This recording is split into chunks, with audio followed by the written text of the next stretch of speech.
Est-ce que tu connais la légende de la Dibu Box? Non? Alors écoute bien. On dit que ces boîtes renferment l'esprit d'un mort, un Dybbuk.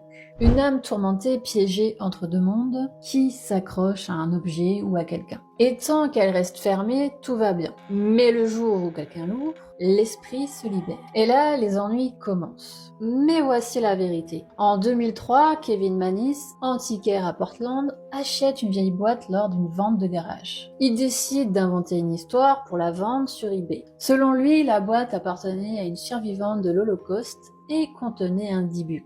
Mais Manis avoue plus tard, c'était entièrement son invention. Il avait sculpté, placé des objets et créé la légende. Sauf que le mythe prend vie. Les acheteurs suivants racontent des expériences étranges, bruits, ombres, odeurs bizarres, etc.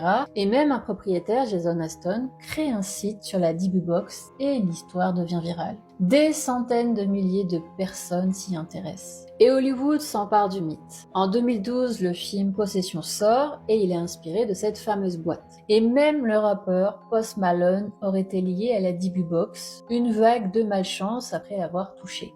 Donc avion en panne, crash de voiture, cambriolage, coïncidence, à toi de juger. Aujourd'hui, la boîte est scellée par un rabbin et exposée dans un musée de Zagbagan. Mais la légende continue. Certains disent qu'elle murmure, qu'elle attire l'attention de ceux qui s'en approchent trop. Et si tu aimes ce genre d'histoire, abonne-toi pour ne rien rater.